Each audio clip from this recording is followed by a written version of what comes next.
Heritage, style, and strength. What Alex Eala carries onto the court. Coming from a breakout season, Eala moves through the year with quiet momentum and a growing sense of who she's becoming. 15 years into tennis, and Alex Eala still can't see herself doing anything else. "I've been working for so long in the past few years, and it feels like a breath of fresh air to be at this level," she says, smiling. During her interview with Vogue Philippines, she was calm and composed, just as she's been in her post-match speeches throughout the tennis season, sometimes speaking through tears, cracking a joke in between, sometimes said in Filipino or Spanish, always with quiet clarity.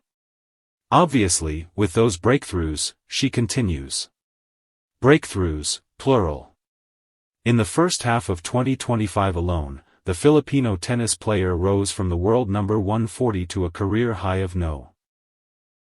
64, became the first Filipino to reach the semi-finals of a WTA 1000 tournament, and made her Grand Slam main draw debuts at the French Open in Roland-Garros and Wimbledon. Along the way, she beat players ranked in the world's top 10, including Iga Swiatek. That discipline also surfaced even during her second shoot with the magazine.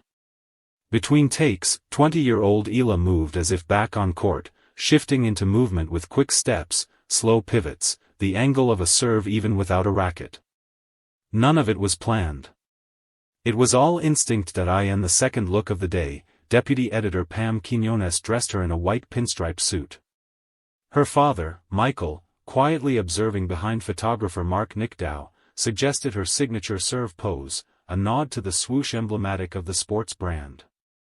By the third look, in gray woven trousers, Nike Air Superfly sneakers, and a Nike by UT featuring the Sampaguita, Eala, arriving on set, smiled more than usual.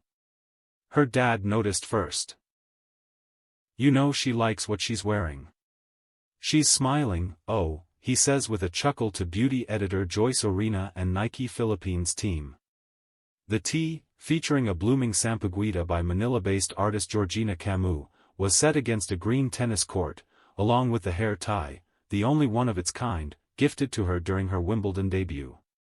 It reflected something personal. It had become a wearable reminder of home.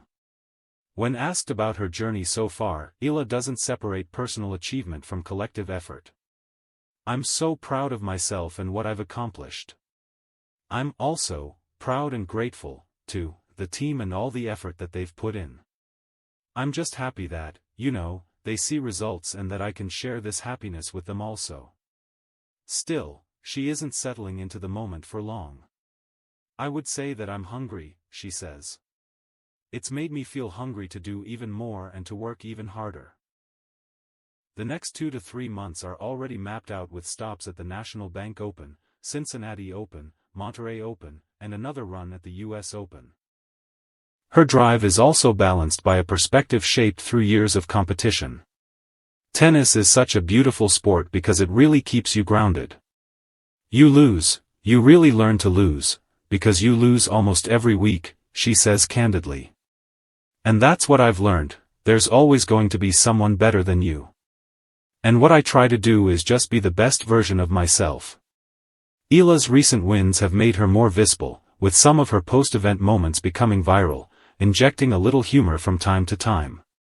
After her Miami Open run, she soundtracked her latest achievement with a trending Instagram audio, a nod to her Cinderella run to the quarterfinals. Aware that she often represents the Philippines wherever she goes, she says, "I like to emulate the best of us Filipinos. It's also a responsibility she carries with intention. You just want to be a good person," she says. "For the world, no." 64, the only Filipino to make it to that list, that remains just as important as anything she achieves on the court.